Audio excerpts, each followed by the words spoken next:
Voilà, c'était là le témoignage de la sœur Christine. Hein, vous avez compris, peut-être que vous vivez également la même situation. Vous venez de perdre l'un de vos parents, vous venez de perdre l'un de vos proches. Et pour vous, vous pensez que la vie s'arrête là, que tout s'arrête là. Aujourd'hui, nous vous apportons cette bonne nouvelle pour vous dire que Dieu, il est fidèle, Jésus vous aime et que la vie continue. Il sait pourquoi il a permis que cela vous arrive. La beauté de l'épreuve. La beauté de l'épreuve, même moi, j'étais étonnée lorsque j'ai appris que c'était ça, le thème d'aujourd'hui. J'ai dit la beauté de l'épreuve, déjà, une épreuve. Personne n'aime une épreuve. Voilà. On vit. Il y a des choses qui nous arrivent, des choses que nous n'aimons pas, forcément. Mais cela nous arrive. Mais aujourd'hui, on va parler du bon côté quand même, hein, de toutes ces choses-là. Lorsque ces choses vous arrivent, quelle attitude faudra avoir? Comment se comporter, comment agir. Et nous recevons la servante de Dieu, le pasteur Adassa, responsable de Restoration Church. Là, nous sommes à Goma. Yeah. Shalom, maman. Bienvenue. Shalom. Shalom, maman Dorcas. Merci. Le séjour se passe bien à Kinshasa?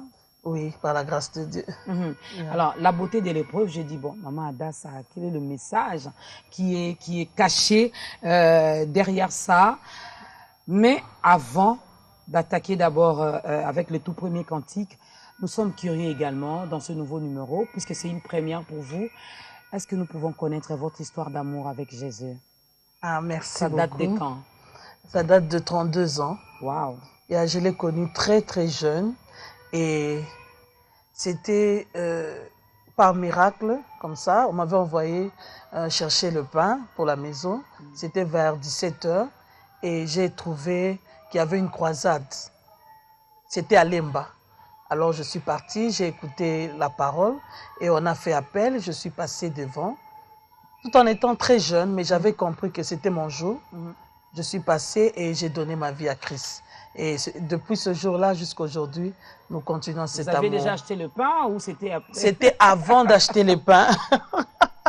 Et finalement, à la maison, j'ai été punie, mais j'avais Jésus dans mon cœur. Ah, voilà. Il y a eu la punition, mais au moins vous avez gagné quelque chose de bien. Mais comment avez-vous su qu'il fallait le servir? En fait, moi j'ai grandi spirituellement dans un groupe de prière à Lemba qui s'appelait Kayange. Et là-bas, c'était comme une pépinière. On nous formait tous. Mais connaître vraiment que je devais le servir, ce n'est qu'après beaucoup d'années, lorsque je me suis mariée. Je l'ai servi comme choriste, je l'ai servi comme évangéliste, je l'ai servi comme intercesseur, mais comme pasteur, ce n'est qu'après le mariage que j'ai compris que Dieu m'avait appelé dans le ministère. C'est lorsque je me mettais à prêcher, je voyais les âmes gagner à Christ, je voyais comment Dieu opérait des miracles et aussi le fardeau dans le cœur. Et mon mari aussi m'a aidé dans ce sens. Et depuis ce jour, c'est Dieu-là, il continue encore à vous utiliser puissamment. Oui. Les vies continuent à être sauvées. Oui, par sa grâce, oui. On peut acclamer pour les témoignages de Maman Adassa. Voilà, alors avant de continuer avec ce thème, la beauté de l'épreuve, nous allons d'abord demander au chanteur de nous proposer les tout premiers et cantiques.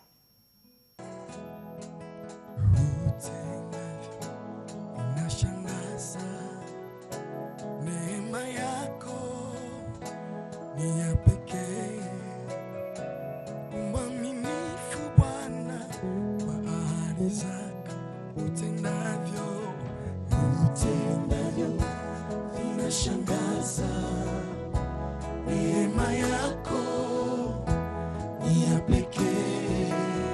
ni ya pekee, umwaminifu Bwana kwa ahadi zako, utendavyo vinashangaza, neema yako ni ya pekee, umwaminifu Bwana kwa ahadi zako, utendavyo vinashangaza, neema yako ni ya pekee, umwaminifu Bwana kwa ahadi zako. Umepigana vita vingi Yesu, sijasikia umeshindwa hata moja. Umepigana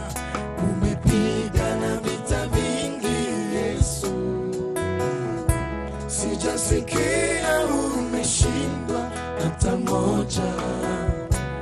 Mtakatifu Bwana, mtakatifu Yawe, watenda mema, utendavyo vinashangaza.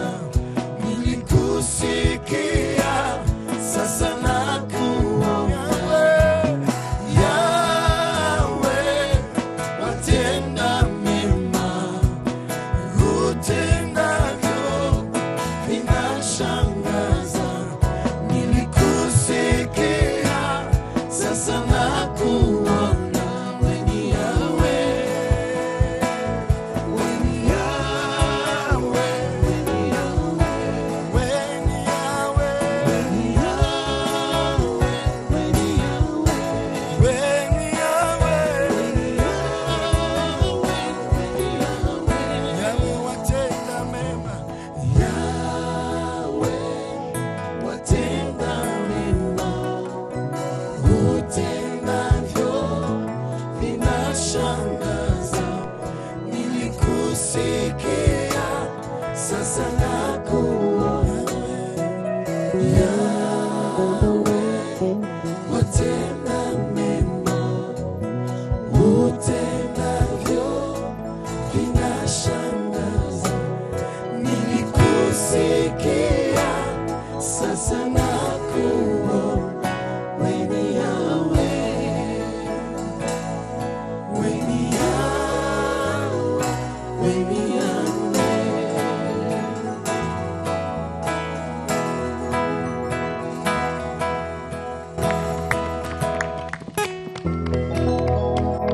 Alors, vous allez continuer à faire cet exercice-là. Après chaque cantique, il faudra acclamer. Lorsque nous acclamons, ce n'est pas pour vous, hein, c'est pour Dieu. Alors, il faut bien le faire. Amen. Alors, on va attaquer directement ces sujets. La beauté d'une épreuve, Maman Adassa. L'épreuve, là aussi, a une beauté. Et ça, je l'ai découvert après l'avoir vécu. Il y a l'épreuve a une beauté. En fait, lorsque nous passons par l'épreuve, et Dieu cherche à faire ressortir le meilleur dans nous. Et c'est ce qui est arrivé dans ma vie. C'est pourquoi je comprends bien que l'épreuve a vraiment une beauté. A vraiment une beauté. Yeah. Alors, vous pouvez également les lire à la maison. Nous sommes dans Jacques, chapitre 1er, à partir du 2e verset. Vous pouvez aller jusqu'au 4e verset. Vous pouvez également méditer chez vous à la maison. Mais c'est d'abord, si vous pouvez nous expliquer comment Maman Adassa explique ce mot épreuve. Pour moi, l'épreuve, c'est comme si... C'est comme une école. C'est comme un passage obligé. C'est une leçon à vivre et à ne pas rater. C'est ce que moi je comprends par l'épreuve. Et l'épreuve vient de Dieu. L'épreuve ne vient pas des hommes. L'épreuve ne vient pas du diable ni des sorciers. Mais l'épreuve vient de Dieu. Pour moi, d'ailleurs, j'appellerais ça comme un cadeau du ciel. Parce que c'est Un vraiment cadeau qui fait mal. Oui, qui fait mal, mais qui à la fin fait ressortir quelque chose de beau et de meilleur. Et là, pour vivre, c'est quelque chose de beau et de meilleur. Il faudrait être patient aussi, hein. Patient, endurant et surtout confiant en ce Dieu. Il y a... J'ai retenu quelque chose. Hein. L'épreuve, c'est une leçon à vivre et j'ai dit une mauvaise leçon. Bonne peut-être pour certaines, mauvaise, mauvaise pour d'autres. Mais est-ce que ça peut également, est-ce possible d'avoir une vie sans épreuve? Je ne crois pas. Je ne crois pas. Surtout dans le christianisme, non, je ne crois pas. Il y a toujours un temps où Dieu nous éprouve. En fait, Dieu nous éprouve par amour. C'est pas par punition, non. C'est par amour. L'épreuve n'a rien à voir avec les liens spirituels. L'épreuve, ça dépend de la mission que Dieu attend de toi. Si Dieu t'attend au ministère, par exemple, un ministère de délivrance, tout ça, moi je crois que Dieu va te faire passer par des problèmes spirituels liés à des blocages pour que tu comprennes et que tu assures la leçon. Et c'est par là que tu sauras aussi aider les autres dans l'avenir. Yeah. Donc nous sommes tous appelés à passer par là, mais est-ce qu'il est obligé de le faire? Vous savez que... Les dieux, non, il peut seulement dire, bon, maman Dorcas, j'aime beaucoup maman Dorcas, voilà. Comme ça, j'ai vu une vie en rose, sans épines, bien sûr, hein, on enlève toutes les épines et tout. Yeah. Ah, on vit comme ça, on reste joyeux, on reste toujours heureuse, on demeure contente dans tout ce que nous faisons. Est-ce qu'il est obligé de nous faire passer par toutes ces épreuves? Vous savez qu'on l'appelle Dieu souverain, il est souverain, il fait ce qu'il veut, quand il veut, avec qui il veut et où il veut. Et si nous suivons l'exemple de Christ lui-même, à Gethsemane, il a dit ceci, non pas ma volonté, mais que ta volonté soit faite. Donc l'épreuve, je crois que c'est une coupe à boire pour tout enfant de Dieu. Yeah. Alors, j'espère que les téléspectateurs seront curieux avec moi, puisque vous voulez bien et vous parlez bien de l'épreuve qui est un don de Dieu, c'est Dieu qui nous éprouve. Il veut que nous puissions passer par là, c'est du genre une formation Yes. pour nous, une préparation pour nous par rapport à notre mission ici sur Terre. Avez-vous eu à vivre également des choses compliquées? Trop compliqué. Parce que je me dis, pour parler de l'épreuve, donc il faut passer par là. Yeah. Aujourd'hui, j'en parle, mais quand je passais par là, c'était difficile. Très difficile. Et je sais qu'en ce moment, beaucoup de gens nous suivent.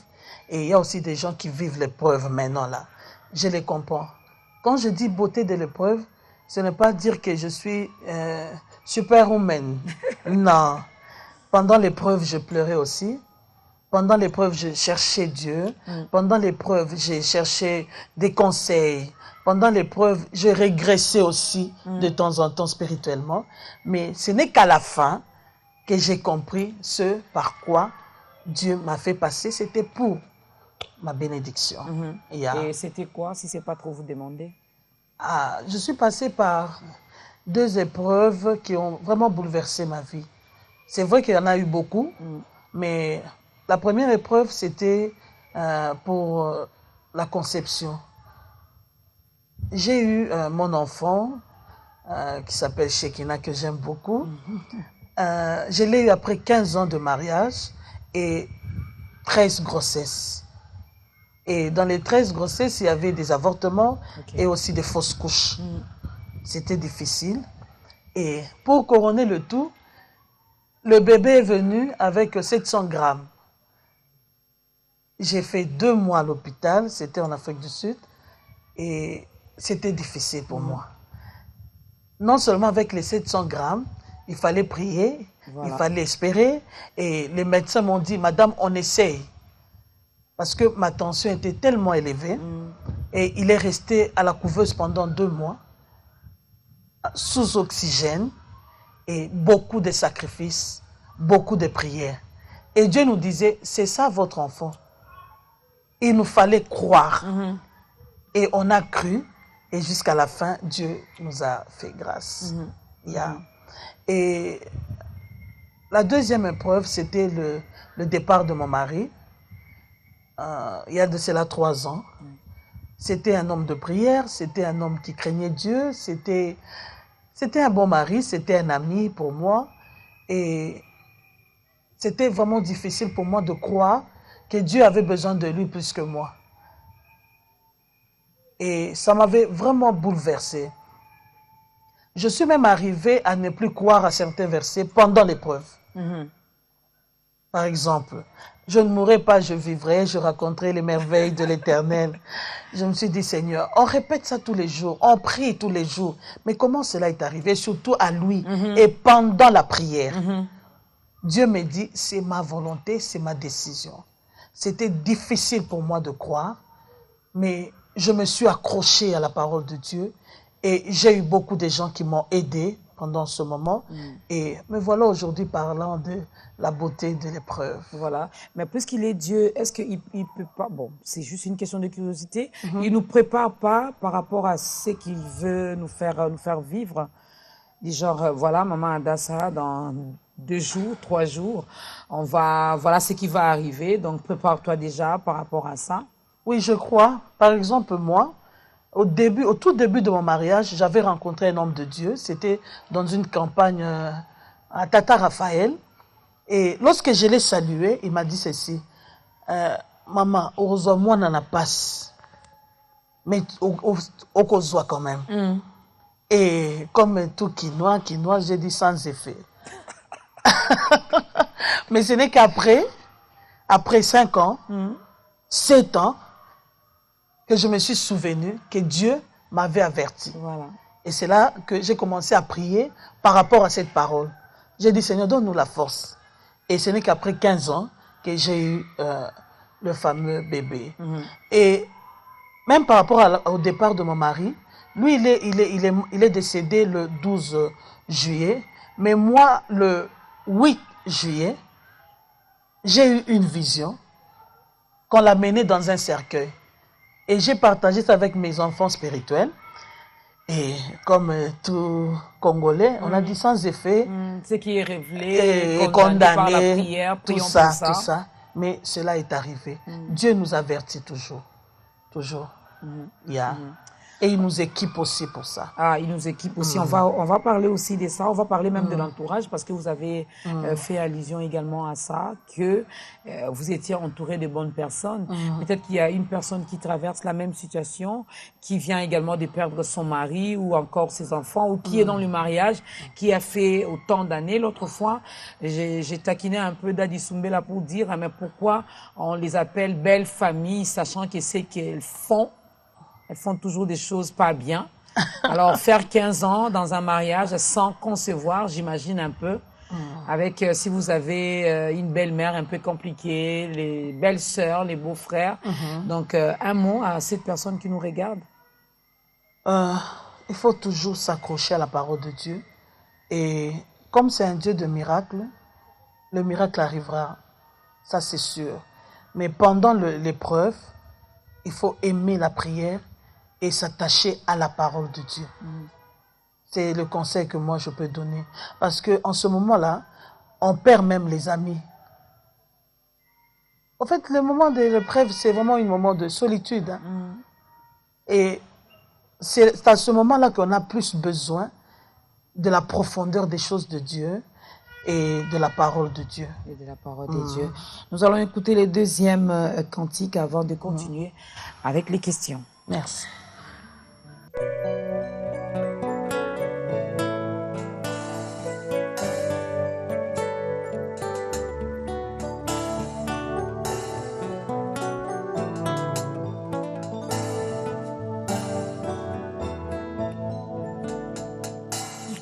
Nikifikiri nilipotoka, nikitazama uliponitoa, nina neno moja tu la kusema kwako.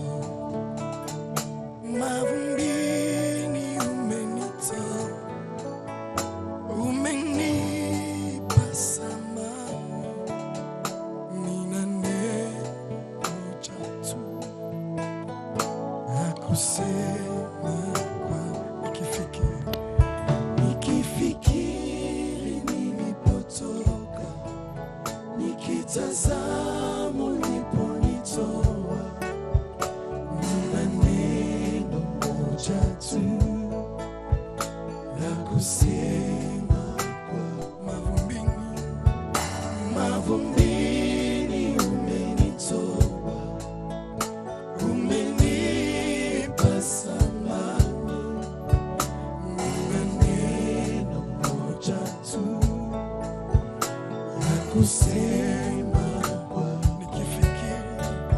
nikifikiri nilipotoka, nikitazama uliponitoa, nina neno moja tu la kusema kwa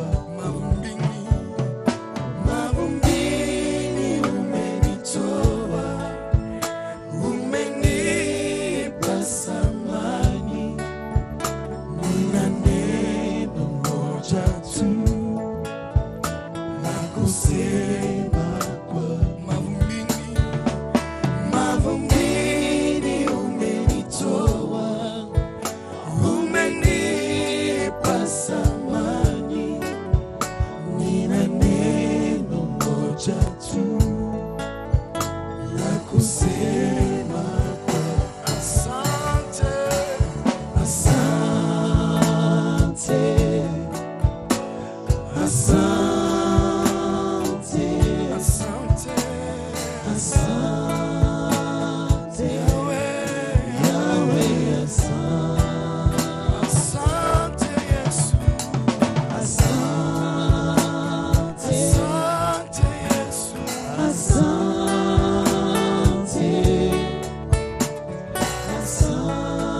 kusema kwako.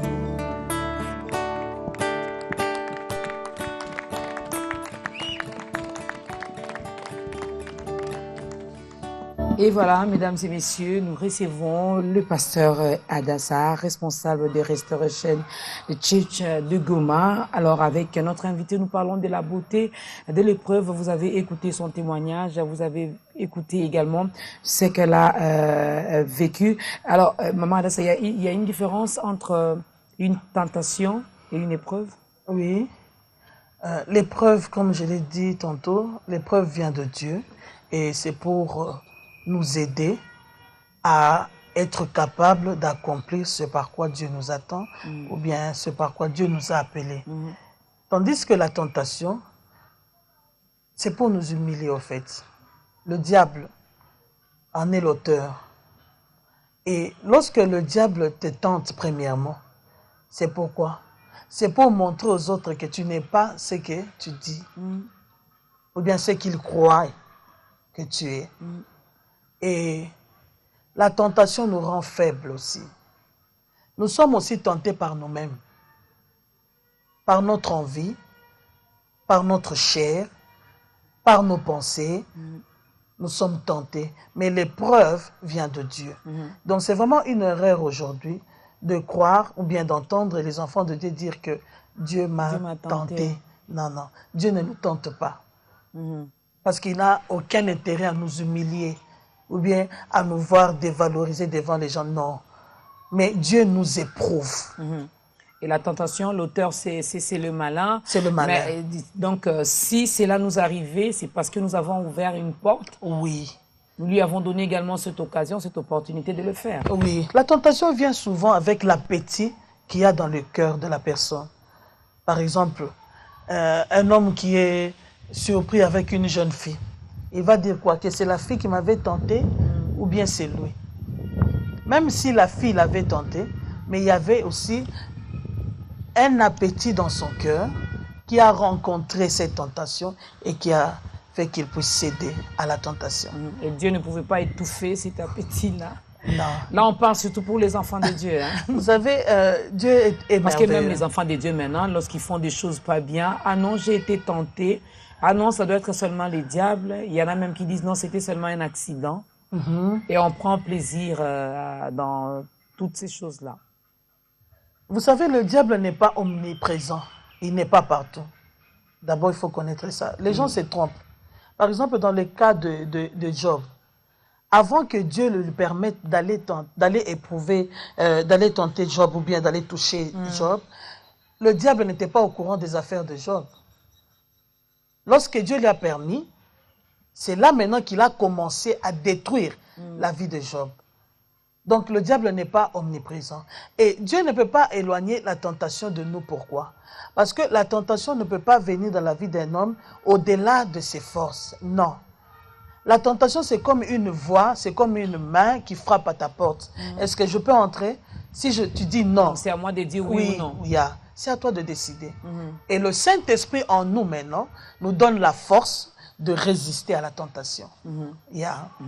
Déjà que la Bible nous dit on ne peut pas être tenté au-delà de nos forces. Donc, on peut déduire que si cela m'arrivait une fois, 2 fois, 3 fois, je peux déduire que soit j'ai déjà attristé le Saint-Esprit, il n'agit plus en moi, ou je ne suis plus sous la protection divine. La tentation? Oui. Si ça arrive 2 fois, 3 fois, donc la première des choses, c'est d'abord revenir dans nous-mêmes. Qu'est-ce qui me fait retomber? Est-ce que c'est l'entourage? Est-ce que c'est l'envie? Vous savez? Parce que la tentation n'est pas un fruit de hasard. Non. Le diable travaille pour nous faire tomber. Et nous aussi, nous devons travailler pour résister. Or, nous devenons de plus en plus paresseux. Paresseux et faibles. Lorsqu'on devient enfant de Dieu, on dit bon. Il y en a même qui disent je suis déjà sauvé, c'est l'essentiel, hein, le reste est bon. Le salut, c'est. On reconnaît l'arbre par ses fruits, en fait. Tu peux dire que tu es sauvé, mais on va voir dans ta vie. Qu'est-ce qu'il y a dans ta vie? Comment tu vis? Comment tu parles? Et comment tu résistes à l'ennemi? Résistez-lui et il fuira loin de vous. Il fera loin. Alors, devions-nous garder également la foi? Parce que vous, c'est peut-être par rapport à ce message que vous avez eu par cet homme de Dieu lors d'un séminaire ou d'une convention qui vous avait déjà dit, maman, voilà, vous aurez des enfants, mais difficilement. Au moins, il y avait ce message-là. Donc, je peux dire ça vous a un peu permis de rester confiant, de faire encore confiance en Dieu. Mais pour cette personne qui n'a pas de réma, qui n'a pas reçu un message, une prophétie face à une épreuve, doit-on garder la foi? Oui, parce que le hasard n'existe pas chez Dieu. Et la Bible nous dit que tout concourt au bien de ceux qui aiment Dieu. Si Dieu te fait passer par une épreuve quelconque, premièrement, tu dois garder la foi. Et la foi, on la garde dans la parole de Dieu, dans la prière et dans les conseils aussi. S'appuyer à ton leader, lui parler de tes faiblesses et c'est lui aussi qui va t'aider. Et surtout, nous avons un meilleur ami, le Saint-Esprit, qui va nous aider à garder la foi. Vous avez parlé du leader. Il faudra également que ces derniers soient disponibles pour vous recevoir, pour vous écouter et savoir également vous orienter. Oui. La plupart des enfants de Dieu, leur vie est entre guillemets gâchée aussi à cause des leaders. Je viens, je partage ce que je vis avec nous. Si je suis mal orienté. C'est ça le problème en fait. Nous devons aussi prier aussi pour nos leaders parce que nous sommes là aussi pour aider les gens à entrer dans leur destinée. Et je crois que si Dieu veut t'aider à aller jusqu'à l'accomplissement, il va aussi mettre un bon leader devant toi pour qu'il puisse t'aider. Et si tu n'as pas un bon leader, par exemple, tu n'as pas d'église, tu dois chercher une église là où tu vois que je serai encadré jusqu'à ce que Dieu me vienne en aide.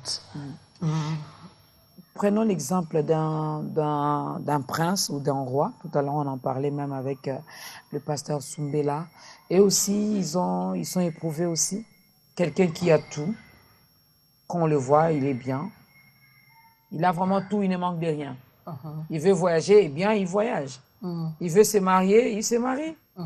Il veut avoir des enfants, je ne sais pas moi. En tout cas, ils ont tout.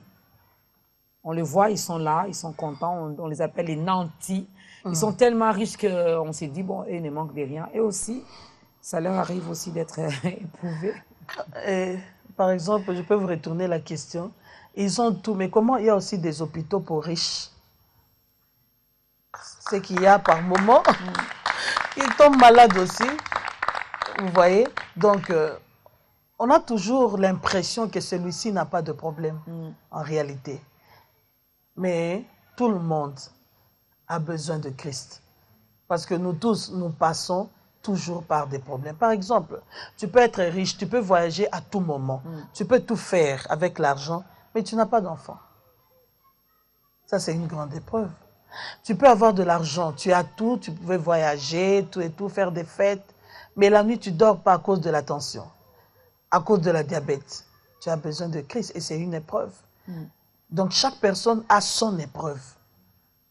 Et aussi, l'épreuve, c'est comme un rappel que tu dois te retourner vers Dieu. Tu dois retourner vers ton Créateur. Mais est-ce que ça va toujours commencer à revenir? Dieu va continuer toujours à nous éprouver ainsi. Je prends vos deux épreuves, hein, les plus grandes épreuves que vous avez vécues dans votre vie. Je me dis, bon, c'est bon. Ça peut s'arrêter là. Non, malheureusement, non. Dieu va nous éprouver jusqu'au jour où nous irons au ciel. Il va continuer à nous éprouver. Vous savez, l'épreuve pour Dieu, c'est comme une preuve d'amour. Hein? Si tu veux épouser une vraie fille, si tu es vraiment un garçon avisé, qu'est-ce que tu vas faire? Premièrement, tu vas te renseigner sur la fille. Deuxièmement, tu vas l'éprouver. On a vu, nous tous, on a déjà suivi le film d'un prince à New York qui s'est fait pauvre pour avoir une belle et bonne fille.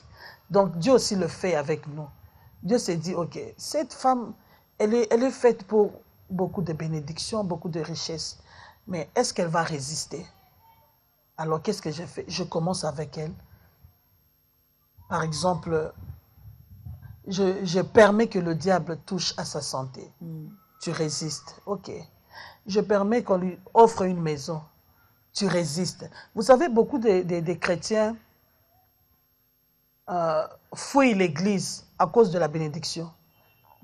C'était censé l'amener ou l'approcher de Dieu, mais la bénédiction l'a éloigné de Dieu.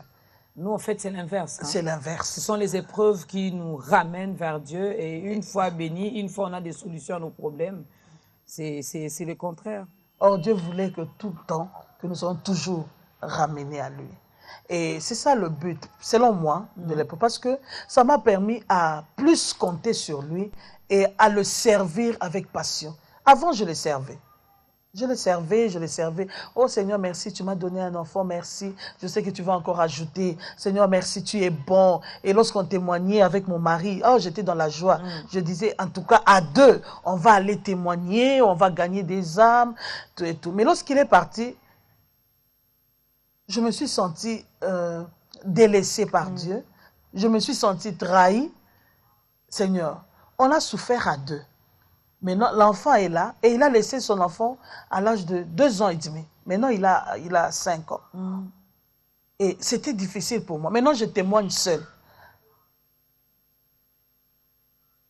Alors, pour moi, c'est vraiment une école. Et ça m'a permis aussi de croire au ciel. C'est vrai, chaque jour, nous disons, nous irons au ciel, nous irons au ciel. Tu te réveilles, j'irai au ciel, j'ai la foi, j'ai la foi. Mais lorsque tu vois la personne avec qui tu passais des nuits, tu parlais, partir, et tu comprends que non, nous sommes des passagers ici sur la terre, alors je dois forcer, je dois travailler. Et on ne travaille pas pour Dieu pour être payé par Dieu, mais on travaille pour Dieu pour lui montrer qu'on l'aime. Mais c'est pas mal s'il nous paye. Hein. Lui-même le dit, hein, l'ouvrier mérite son salaire. Oui. Mais l'objectif doit toujours être la passion et l'amour et surtout la reconnaissance. Et surtout la reconnaissance. Alors, j'aimerais bien que vous puissiez vraiment nous expliquer par rapport à l'attitude qu'il faudra prendre une fois que vous êtes éprouvé. Peut-être pour vous, patienter pendant 15 ans, ça a été difficile, mais vous étiez entouré de bonnes personnes et votre mari était tout le temps là avec vous et surtout que c'était un homme de Dieu, donc c'était dans le bon. Mais pour cette personne qui traverse un vrai homme de Dieu, je signale d'ailleurs qu'on a eu à le recevoir dans ta grandeur au début même de l'année où il nous a quittés. Donc pour vous, peut-être c'était facile. Vous êtes entouré de bonnes personnes. En cas de problème, en cas de souci, d'une épreuve, ils sont là pour vous réconforter aussi. Vous êtes servant de Dieu, vous savez que non, je dois recourir à la parole de Dieu, je dois prier. Mais pour cette personne qui est seule, prenez un peu le cas d'un orphelin. Comme on a suivi les témoignages au début, la sœur Christine qui a perdu son père, elle est restée avec sa mère, mais la vie était devenue très, très, très compliquée. Quelle attitude? Comment réagir face à ça? Lorsqu'on n'a personne, premièrement, on a Christ dans nous. Et deuxièmement, la parole de Dieu. Troisièmement, pour moi, je conseillerais d'acheter même des livres sur les témoignages, de rechercher des gens qui sont passés par le même problème, les interroger comment vous avez survécu à ça. Par exemple, moi, j'ai cherché beaucoup de gens. Lorsque je voyais une femme accoucher après 7 ans de mariage, je me précipitais, j'allais chez elle. Comment ça s'est fait? Comment tu as fait? Comment tu as attendu? Comment tu as patienté? C'était comment avec ta belle famille? C'était comment? Et tous ces conseils-là m'ont aidé. Parce qu'on n'aura pas toujours des gens autour de nous. Mais c'est à nous maintenant de travailler notre intérieur et avec l'aide du Saint-Esprit. Donc lorsque tu es seul, je crois que c'est encore le moment de t'appuyer plus à Dieu et aussi de rechercher les gens qui sont passés par là, qui ont vaincu, si on peut utiliser le terme, et qui ont vu la main de Dieu. Ils pourront aussi t'aider, même si ce ne sont pas tes proches, mais ils peuvent t'aider seulement avec leur expérience. Là, également, il faudra tomber sur les bonnes personnes. Bien parce sûr. que vous pouvez aller demander à la mauvaise personne et il vous dit, voilà, moi j'avais fait, je suis allé voir un papa à Malembankoulou là-bas et puis on a fait ça, on a mélangé telle chose. Il m'a demandé de boire matin, midi, soir. Il m'a demandé de me mettre toujours, de dormir sous les lits, de mettre la tête en bas, les pieds en haut. Ça arrive. On ne sait jamais. Hein. Ça m'est arrivé aussi. Je suis maman pasteur. Et une maman de l'église vient me proposer ça. Voilà. Maman, je connais quelqu'un qui peut t'aider avec ça, ça. J'étais scandalisée d'abord. Parce que c'est à moi de la prêcher, mais ce jour-là, elle m'a prêché. Donc, et j'ai compris que dans l'épreuve, si tu n'as pas le choix, on va t'utiliser n'importe comment. Donc, il faut avoir la fermeté d'abord dans sa foi et aussi rechercher vraiment des bons conseils. Oui. Faudra rechercher les bons conseils. Quel genre de prière pouvons-nous faire au moment d'une épreuve? La première, Christ l'a fait. Non pas ma volonté, mais que ta volonté soit faite. Ça, c'est la meilleure des prières à faire. Dans l'épreuve, on ne lit pas. Oh, je te lis, esprit de... Non, on ne lit pas. Dans l'épreuve... Mais si on est convaincu que ce que je suis en train de vivre, c'est l'oncle paternel de Mbandaka qui me fait ça. Ça, ce n'est plus une épreuve, ça devient maintenant une attaque. Là, c'est autre chose. Mais l'épreuve, non, tu ne peux pas lier. Tu vas lier la volonté de Dieu. C'est lui le créateur de toutes choses. C'est un peu compliqué. Donc, la meilleure des prières à faire, c'est « Seigneur, que ta volonté soit faite ». Et la deuxième, pour moi, Seigneur, donne-moi la force de résister jusqu'à la fin. Et équipe-moi pendant cette épreuve, comme il a fait avec les enfants d'Israël dans le désert. Ils ont mangé la manne, ils ont aussi mangé la viande, la caille. Donc Dieu a pourvu à leurs besoins, mais pendant l'épreuve. Il peut aussi le faire avec nous. Tu peux être chômeur, mais Dieu pourvoit à ton loyer, il pourvoit à la santé de tes enfants. Ça aussi, c'est un équipement pendant l'épreuve. Donc, ce sont des prières à faire. Donc, tu n'as pas le temps de chercher, oh, la profondeur, racine, et je vais déraciner. Non. Cherche seulement à t'appuyer sur l'appui de Dieu et à lui dire, Seigneur, équipe-moi, que ta volonté soit faite. Je ne refuse pas ta volonté.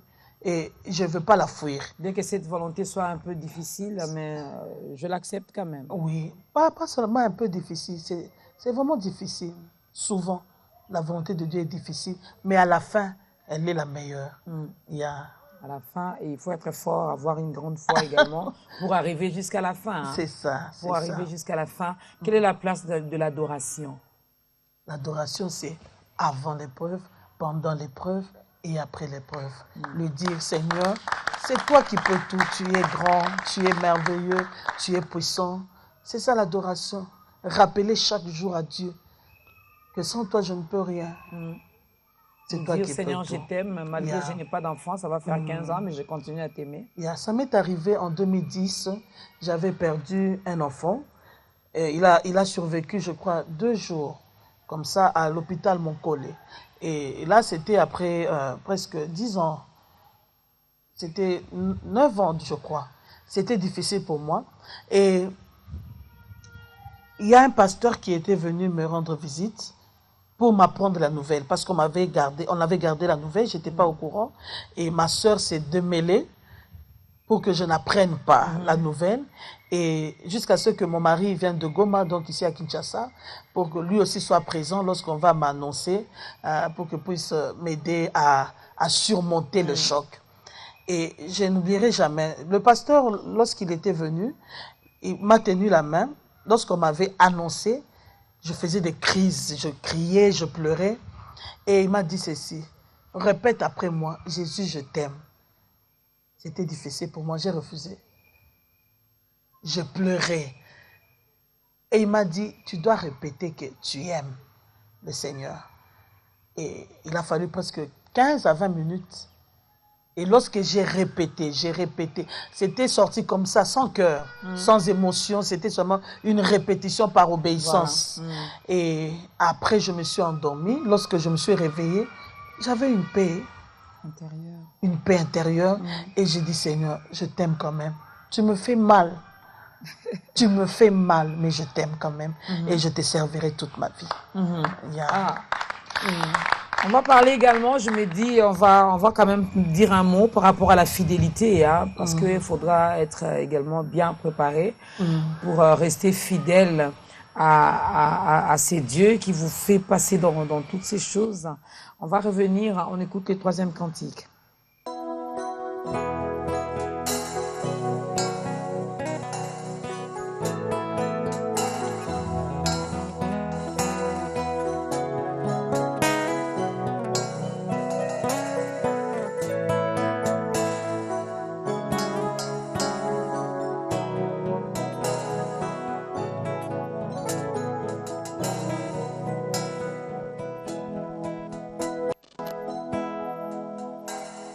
Longtemps démérité dans la souffrance, il y a étant pour tout.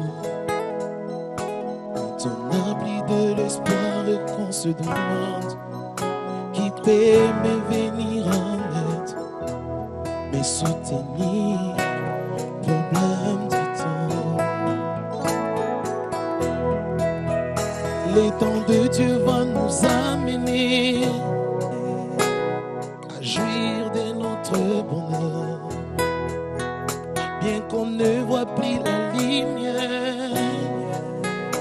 Un jour le soleil apparaîtra pour sécher nos pleurs, nous donner un vrai bonheur. Oh, un jour tout changera, les moments de joie arriveront. La lumière de Dieu apparaîtra, un enfant de Dieu bénéficiera. Problème du temps, problème du temps. Oh oui, un jour tout changera, les moments de joie, oh oui, la lumière de Dieu apparaîtra, un enfant de Dieu bénéficiera. Problème du temps, problème du temps.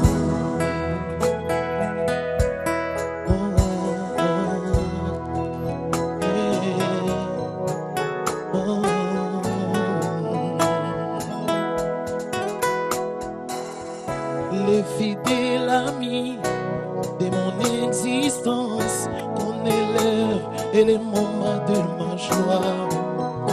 Les serments séchés va de nouveau fleurir, nourris par la sève de ta bonté. Problème du temps.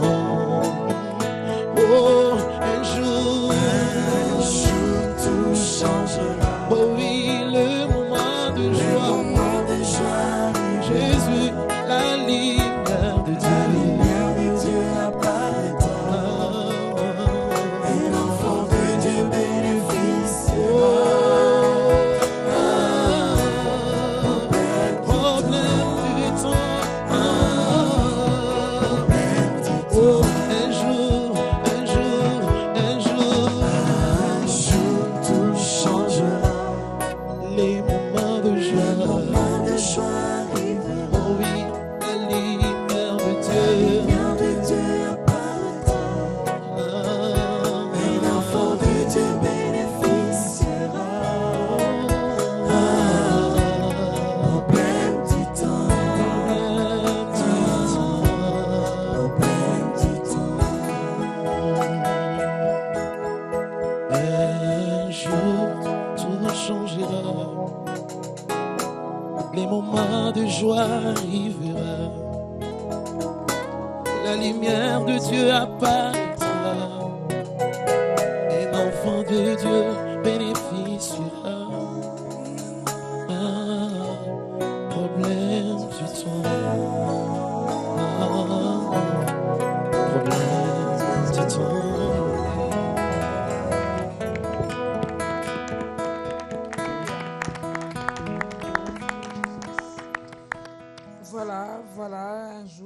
finira toujours par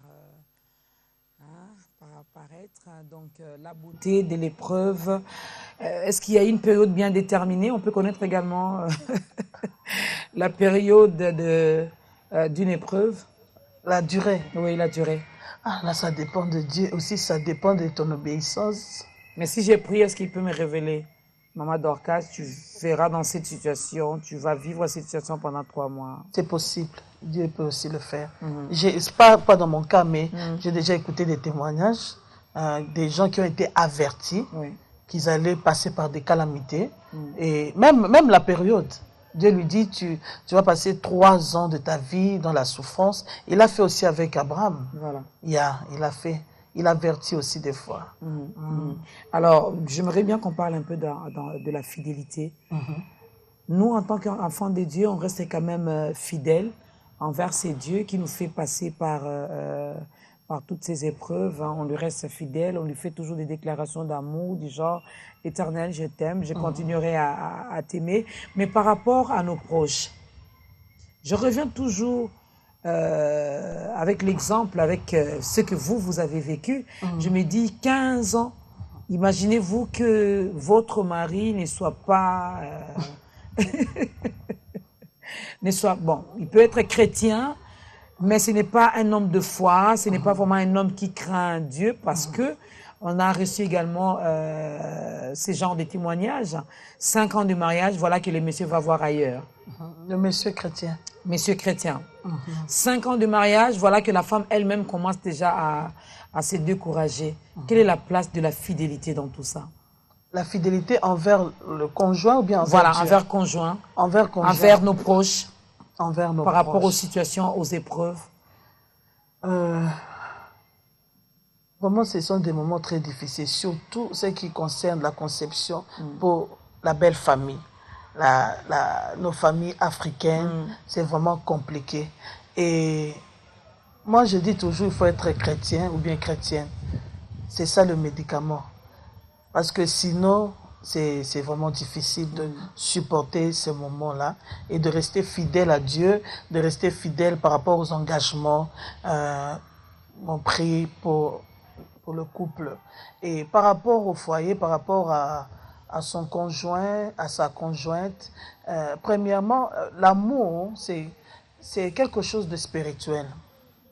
Et si vous associez Dieu au début de votre relation, il va continuer à sillonner avec vous et va vous aider dans des moments des épreuves.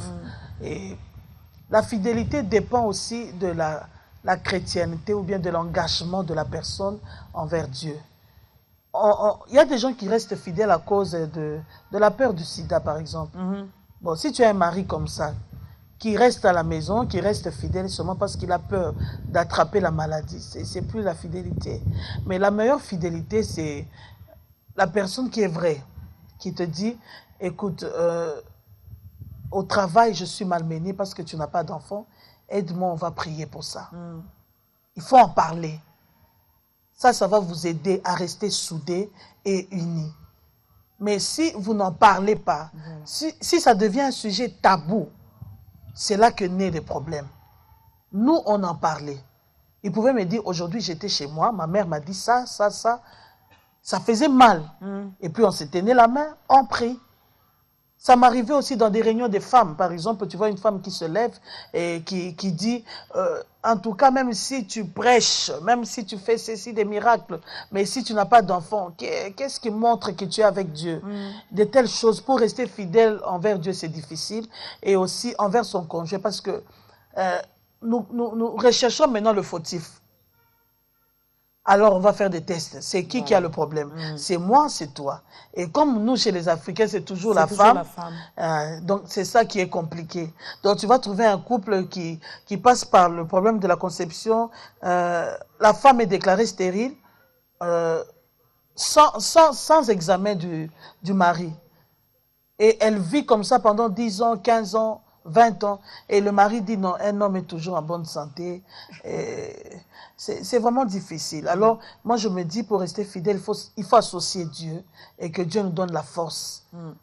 Rester fidèle envers une personne, c'est difficile. Très difficile. Pleurer dans des Dieu. moments compliqués, ça, c'est pas un péché. Non, pas du tout. Même dans la joie, on pleure.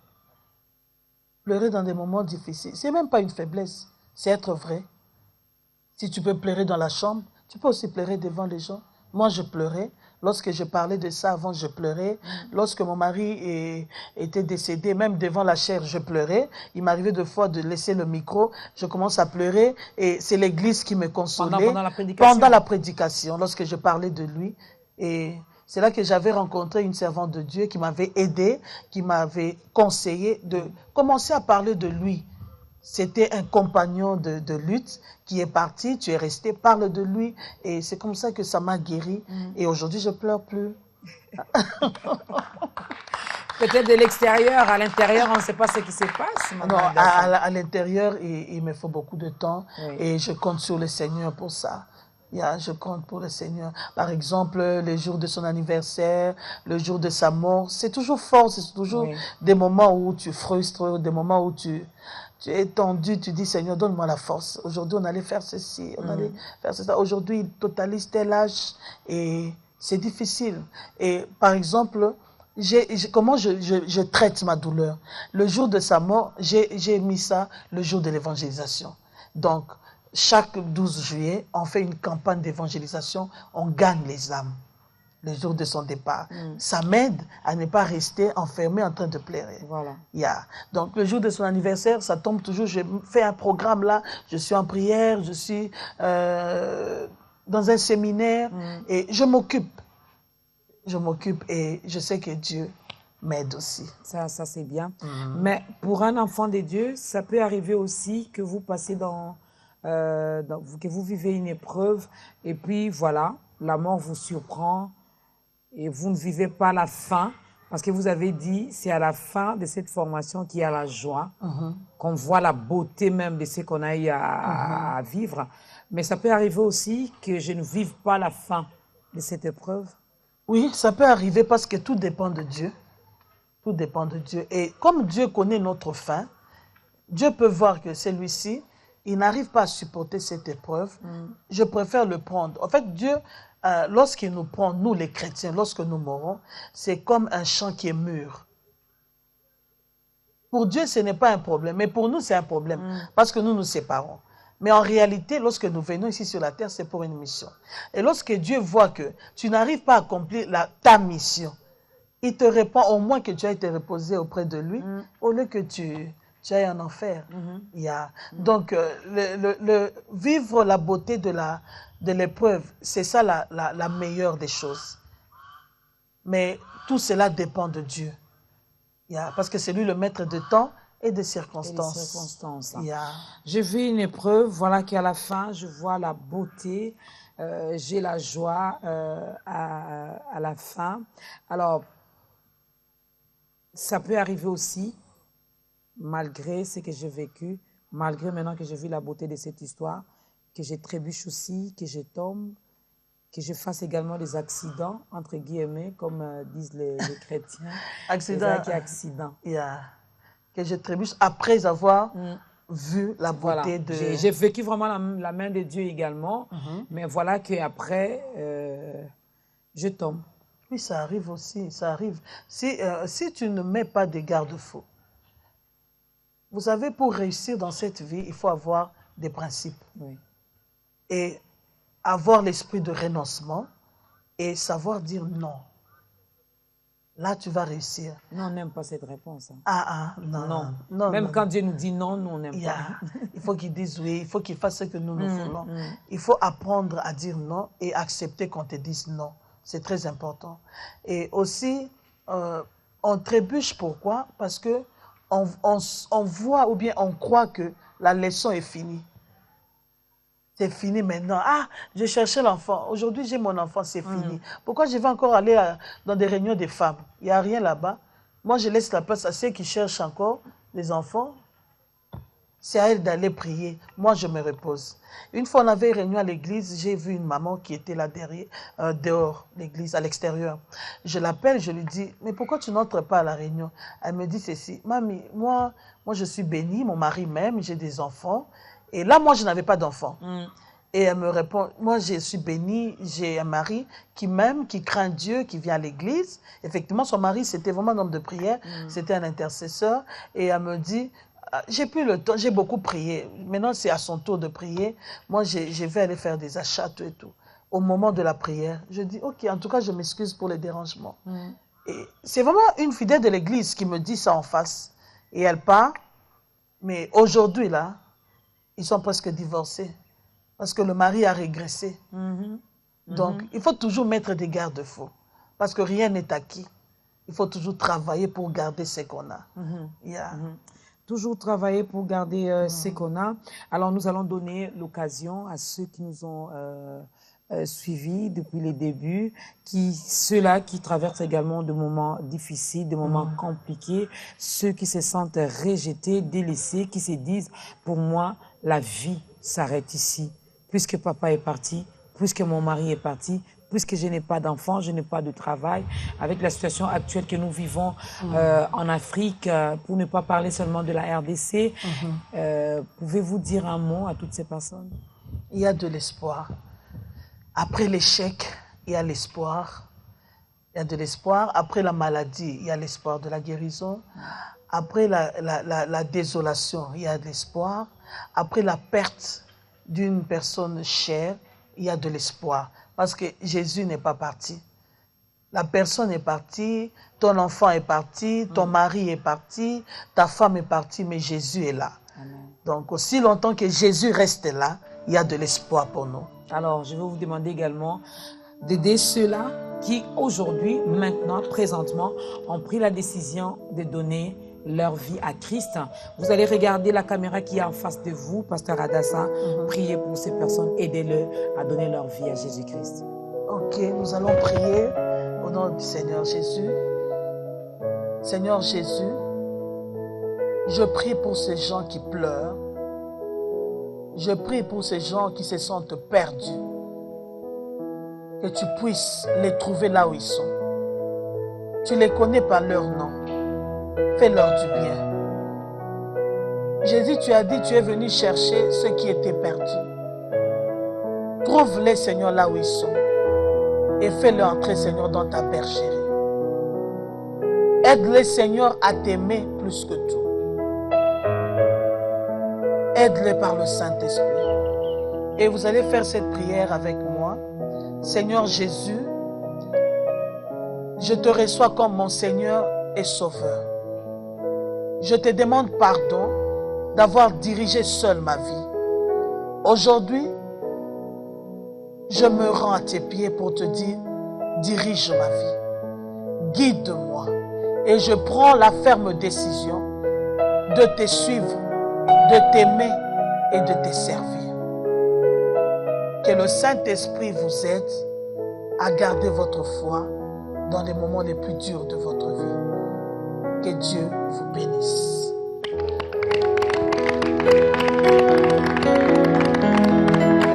Voilà, que dire de plus si ce n'est vous souhaiter bienvenue dans la grande famille des enfants de Dieu. Vous avez pris une très bonne décision. Là, vous venez de faire un très bon choix, hein, celui de donner sa vie à Christ. C'est la meilleure des choses qui puisse vous arriver aujourd'hui. Eh bien, si vous n'avez pas une église d'attache, hein, il y a notre numéro qui est affiché. Vous pouvez donc nous contacter après cette émission, quel que soit, je ne sais pas, vous vous trouvez dans quel coin du monde, vous êtes dans quel continent, mais nous pourrions toujours vous orienter, vous aider par rapport à ça. Et bien, si vous êtes à Goma, il y a le numéro également du pasteur Adassa qui est affiché, mais on va lui demander également de nous passer ses coordonnées. Ok. Mon numéro Vodacom, c'est 081 1 38 39 30. Et puis, numéro RTL, c'est 099 73 80 221. Alors voilà. Tout à l'heure, on aura également le programme de l'église, mais chaque chose a son temps. Hein, il y a chaque chose à son temps, comme le dit la Bible. On a parlé de la beauté de l'épreuve. Je sais qu'il y a beaucoup de choses à dire. Quelqu'un peut-être dira, ah bon, maman Adassa, elle dit, maintenant elle est bien, hein. Mais elle est bien. Et c'est passé que moi, je suis en train de vivre. Elle a passé son temps à prier, jeûne des 40 jours, 100 jours. Nous, maintenant, on en fait plus, hein, plus que Jésus. Donc, autant de jours dans des jeûnes et prières. Mais voilà que la situation ne change toujours pas. Moi, je ne crois pas que les jeunes puissent changer une situation. Même lorsque nous jeûnons, si ce n'est pas le temps de la visitation, rien ne change. Nous, on priait, on jeûnait pour avoir l'enfant. Mon mari dormait même à l'église, mais on n'avait pas d'enfant. Et le jour où Dieu nous a donné l'enfant, on n'avait pas jeûné. C'était un cadeau. La bénédiction, c'est la décision de Dieu de nous faire du bien. On n'oblige pas Dieu à nous bénir. C'est lui qui décide qu'aujourd'hui, je vais faire du bien à Maman Dorcas. Ce n'est pas tes pleurs qui vont l'influencer. Si c'était les pleurs, les gens qui n'ont pas de larmes auraient des problèmes. Je vous dis. Il y a des gens qui n'ont pas de larmes. Il y en a. Il y a des maladies, non? Qui touchent les yeux. Et si c'était les sacrifices de jeûne, ceux qui souffrent de la gastrite auraient des problèmes parce qu'ils ne jeûnent pas. Donc Dieu doit répondre, c'est lui qui se sacrifie. Non, ça c'est pas notre Dieu. Notre Dieu, il est amour. Il agit en son temps. J'aime la prière, j'aime le jeûne, j'aime les sacrifices, mais j'aime aussi attendre de voir mon Père me faire du bien. Là, il faudra avoir le fruit de l'esprit. Okay. Entre autres, dans les caractères de ce fruit, il y a la patience. La patience, 4e fruit de l'esprit.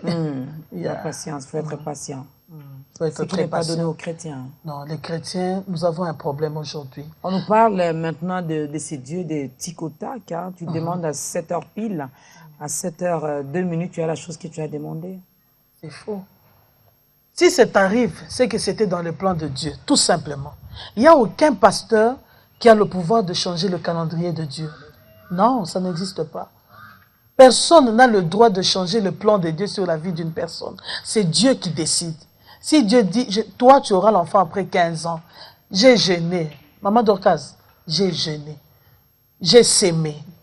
J'ai prié. J'ai cherché des prophètes, des pasteurs, des prophéties. Il y en a d'autres qui me disaient, maman, dans 6 mois, commence à faire la layette. J'ai fait la layette. Jusqu'à ce que j'ai même fait cadeau de la layette. Mais le jour où Dieu avait décidé de me faire du bien, c'était comme dans un rêve. Il avait décidé et cela est arrivé. Sans le secours d'aucune main. C'est ce que Dieu aime faire. Donc, je vais conseiller aux chrétiens de faire confiance à notre Dieu. Nous cherchons Dieu, nous le servons, mais nous n'avons pas confiance en lui.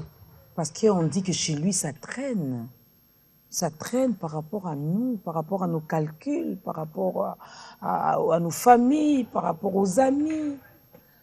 Au fait, c'est ça la pensée que nous avons.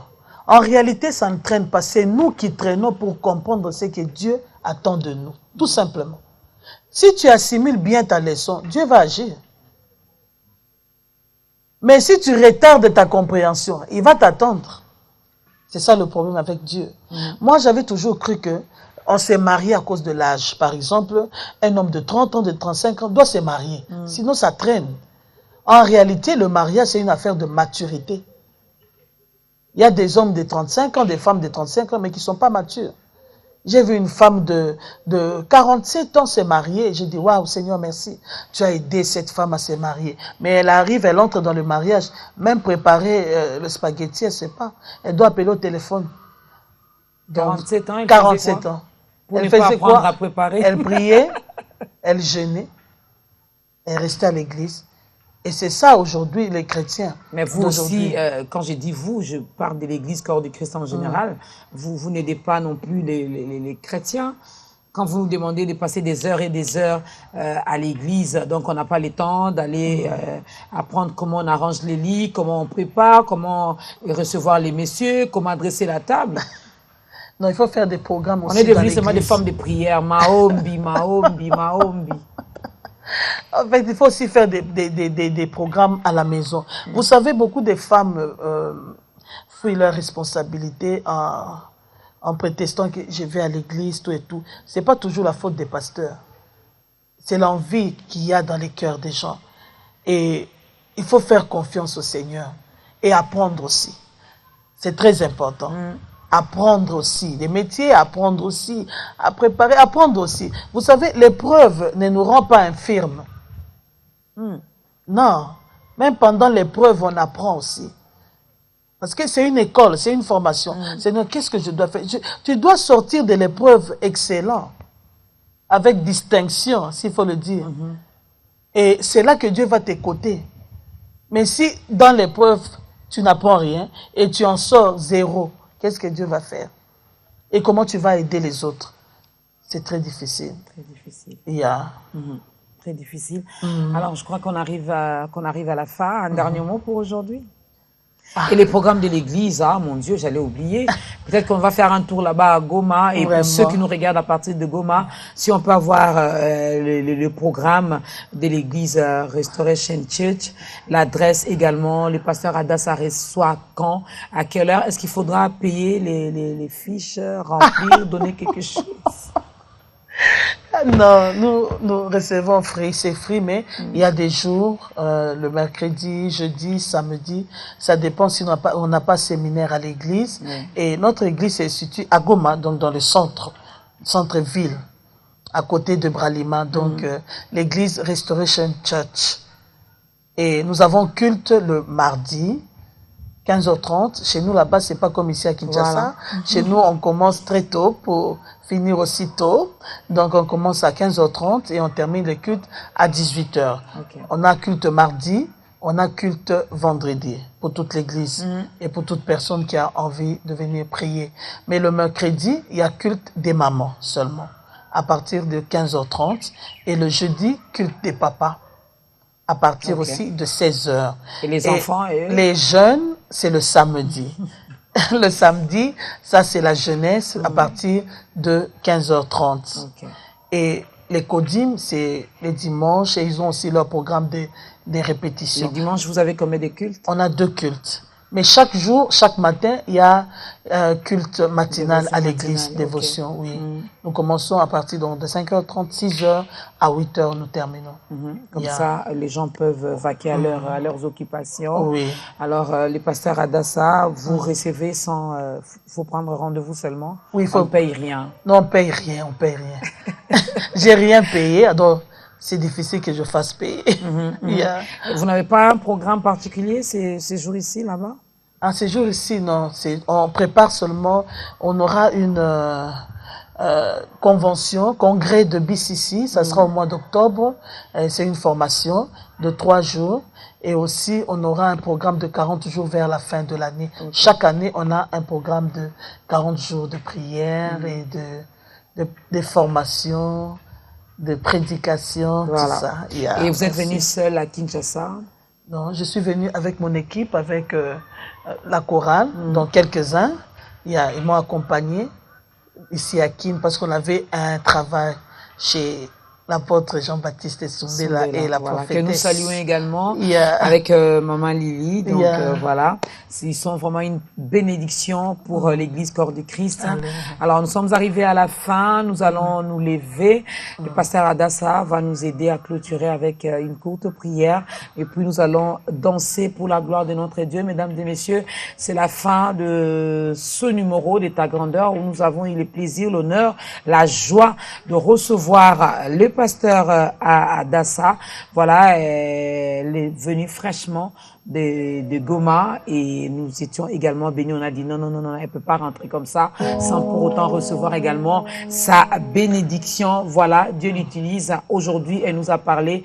Je suis sûre et certaine que ce message également vous a plu et que cela vous a touché.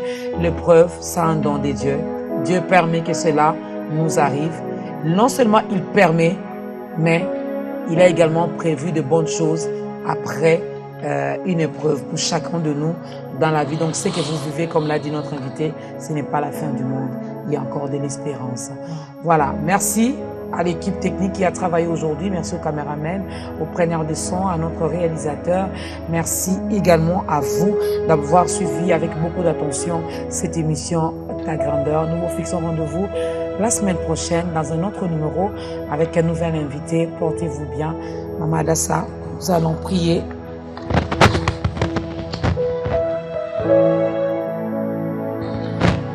Seigneur, nous te disons merci.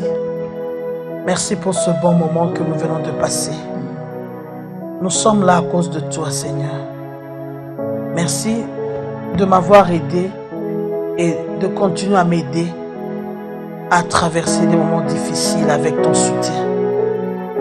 Je prie pour celles qui pleurent. Je prie pour celui qui pleure. Éternel, console son cœur. Merci, Seigneur, parce que tu vas le faire à cause de ton amour, à cause de ta fidélité. Oh, merci pour Maman Dorcas et toute son équipe. Merci aussi pour la chorale. Fais-nous du bien, Seigneur, que nous soyons des témoins du royaume. Nous te bénissons, nous bénissons notre pays, nous bénissons la ville de Kinshasa, nous bénissons la ville de Goma, nous bénissons aussi Israël. Que Dieu vous bénisse.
Oh, alitenda mambo makubwa, wanadamu hawezi kueleza Baba. Tenda, Baba, tenda. Alitutendea mema, wanadamu hawezi kueleza Yesu. Tenda, Baba. Oh, tenda, Baba. Tenda, Baba. Tenda, Baba. Tenda,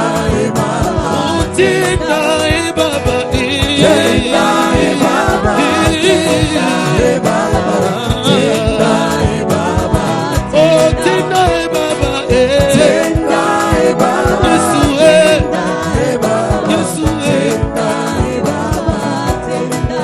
Oh,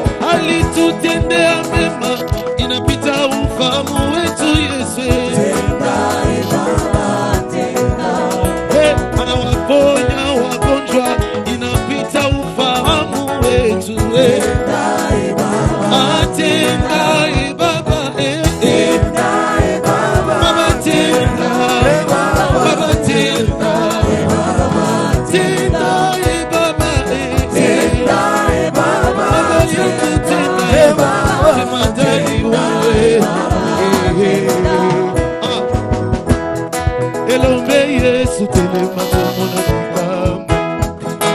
Elombe Yesu telema tomona bikambo. Elombe Yesu telema tomona bikambo. Yemba elombe. Elombe Yesu telema tomona bikambo. Elombe. Elombe Yesu telema tomona bikambo. Yesu elombe na kai. Elombe Yesu telema tomona bikambo. Yesu elombe. Elombe Yesu telema tomona bikambo. Elombe Yesu telema Mungu na samba. Elombe Yesu telema Mungu na samba. Yemba elombe. Elombe Yesu telema Mungu na samba. Tuna samba lelo. Elombe Yesu telema Mungu na samba. Yesu elombe. Elombe Yesu elombe. Yesu elombe. Elombe Yesu telema Mungu na samba. Elombe Yesu telema bendele vipawa. Elombe Yesu telema bendele vipawa. Yesu elombe. Elombe Yesu telema bendele vipawa. Ya elombe na kai. Elombe Yesu telema bendele vipawa. Elombe ya mboka Kongo. Elombe Yesu telema bendele vipawa. Tosevina elombe telema. Elombe Yesu telema bendele vipawa. Yesu elombe. Elombe Yesu telema bendele vipawa. Yesu elombe. Elombe Yesu telema bendele vipawa. Yesu elombe. Elombe nanga. Ya elombe. Ya bitumba nanga. Yesu elombe. Ya makambo nanga. Yesu elombe. Ya kelasi nanga. Ya elombe. Ya makambo nanga. Tozo yembela nanye. Tozo yembela Yesu. Tozo sanjola nanye. Tozo sanjola Yesu. Bongo mololo ya moya nani. Mololo ya moya Yesu. Vigelegele ya nanye. Vigelegele ya Yesu. Yesu asala nini pona yo. Asala mingi pona. Yaya asala nini pona yo. Asala mingi pona. Kala tomemelie luanjo yo. Tomemelie masanzo. Tomemelie vigelegele. Tomemelie masanzo. Tomemelie mololo mololo. Tomemelie masanzo. Lilo kutule kumatawa. Yesu akokumama. Lilo bidele kumatawa. Tombola tombola tombola. Lilo kutule kumatawa. Yesu akokumama. Lilo bidele kumatawa. Yesu akokumama. Lilo kutule kumatawa. Yesu akokumama. Lilo bidele kumatawa. Yesu akokumama. Lilo kutule kumatawa. Yesu